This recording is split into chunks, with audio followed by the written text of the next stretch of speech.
Hi everyone, this is Esther from Esther's Orchids. Welcome to the very first care collab on the care of Pathoipedilum Slippetr orchids that I've ever done a care collab with. So out in my conservatory I have some of my larger paths. The problem is at the moment it's summer. My conservatory was sitting at 27 or 28 degrees, so they're probably not liking it, except for this one here that's exul, and it's supposed to be a summer blooming. Doesn't look like there's any blooming in there. So these are some of my babies that are the bigger babies, not the ones that I've deflasked. These are ones that I've had for quite some time. August last year I think, and we're nearly at the end of this year. So they're still all getting looked after in their little trays over there. Some of the other bigger ones, they stay out here, these bigger ones, summer and winter, because they're the longer green strappy leafed kind. Yes, I do have some failures. Not everything works perfectly for me. That one almost died. I'm hoping here with this new fan, that one, even though the fan's a bit crinkled, I get some more water. I repotted it from the mix it was in because it really wasn't happy. So yeah, sometimes I have struggling orchids. So also up on this shelf up here I have some of the ones that are probably about, I don't know, 3 or 4 years old.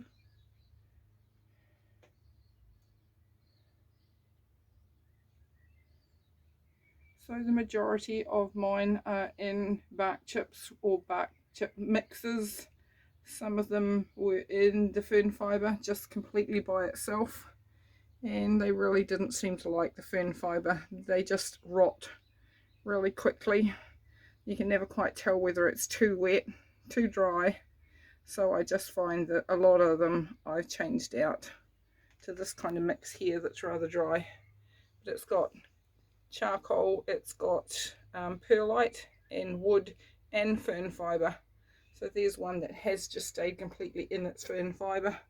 It's a big plant, but it looks like it needs a good feed of calcium, which I should be doing twice a year, and it's probably time when they're really starting to get into the growing phase to get some calcium into them.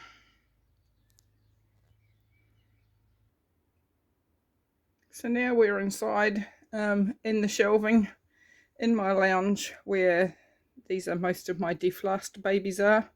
And over here, if I tuck my hand around, you can see I still have 2 flasks that I need to crack open at some stage.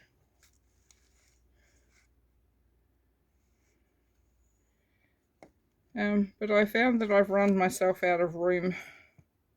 So I'm so obsessed with orchids. Oh, excuse me for tilting the angle of the camera there, but there are still all sorts of wee babies there, down to some of the deflasked ones that really weren't very happy, but some of them are still alive. So that's my indoor shelf, all under artificial light. Everything in my house is under artificial light because there is just simply no window space for like good temperature growing. So we'll now go to my bedroom and see another shelf. So squeezed in at the end of my bed is another wire shelving with my Pathoipedilums. So these ones are a bit older and bigger plants, and they're normally the ones that are getting to the size where maybe I'll get a flower out of them, which I do actually have one of, even though we're heading towards summer. So there is shelf 1, and up here is shelf 2. So as you can see, they're under artificial lighting again. This top shelf here gets kind of blurple little lights, and down the bottom it's under white lights. They're all now on a timer set to a schedule so that they're getting 13 hours of light. And even though in my video I say don't give them too much light, I'm meaning too much sunlight. There's a difference between the heat of sunlight and grow lights that will help produce beautiful big healthy leaves, and a warm room that maybe will speed your plants along a little. So there's all sorts of other babies up on the shelves there that we aren't into today. So that's how I grow my Pathoipedilums. Thank you for watching. Don't forget to go and watch the other channel's videos in the Carecolab. Everybody will have different growing situations, and just see which ones are going to suit you best. Thanks for watching and have a great day. Don't forget, if you'd like to subscribe to the channels, hit that subscribe button, and the bell icon will give you notifications when anyone downloads a new video. Thanks very much for watching, everybody.